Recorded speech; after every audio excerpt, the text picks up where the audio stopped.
Hello and good morning. Good morning, Vietnam! Welcome to Let's Talk About Us. I'm Zach, and today we're covering some local news. We are using Associated Press. It has 2 lean left ratings, as well as a central rating, a very high factuality rating, and a high factuality rating. It is owned independently. Boeing layoffs so far total nearly 2,200 workers in Washington state. Updated yesterday. Boeing said in a notice filed with Washington's Employment Security Department on Monday that it has so far laid off 2,199 workers in the state, among job cuts that will eventually total about 17,000 across the company. Yikes. The aerospace giant announced in October that it planned to cut about 10% of its workforce in the coming months as it struggles to recover from financial and regulatory troubles, as well as a strike by its machinists that nearly lasted 2 months.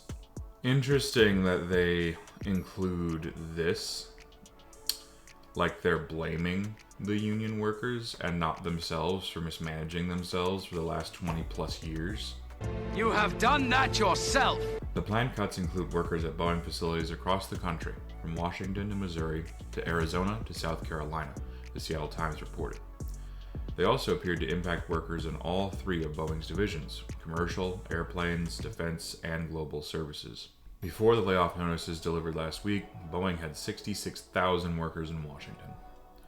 Among the layoffs so far are notices that went out last week to more than 400 members of Boeing's Professional Aerospace Labor Union, the Society of Professional Engineering Employees in Aerospace, or SPEA.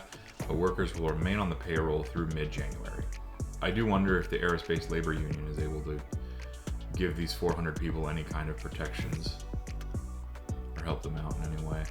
Boeing's unionized machinists began returning to work earlier this month following the strike. The strike strained Boeing's finances, but CEO Kelly Ortberg said on October call with analysts that it did not cause the layoffs, which he described as a result of overstaffing. He admits it. You heard it. He admits culpability. Okay. All right. Respect to the CEO. He's not just blaming the strike. He's actually taking a bit of responsibility. Boeing, based in Arlington, Virginia, has been in financial trouble since 2 crashes of its 737 MAX jetliner, killing 346 people in 2018 and 2019. The company's fortunes and reputation took a further hit when a panel blew off the fuselage of an Alaska Airlines plane in January. Not to worry, we are still flying half a Production rates slowed to a crawl, and the Federal Aviation Administration capped production of the 737 MAX at 38 planes per month, a threshold Boeing had yet to reach when the machinist strike halted assembly lines. And that's the end of the article.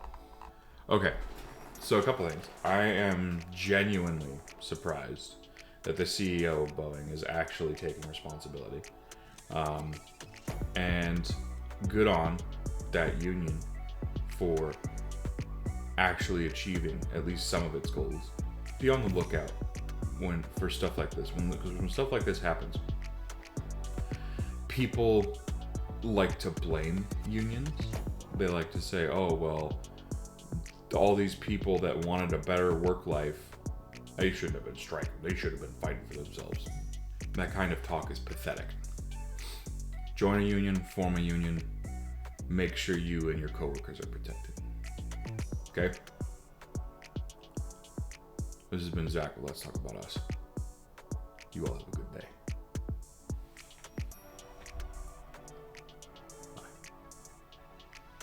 See you tomorrow.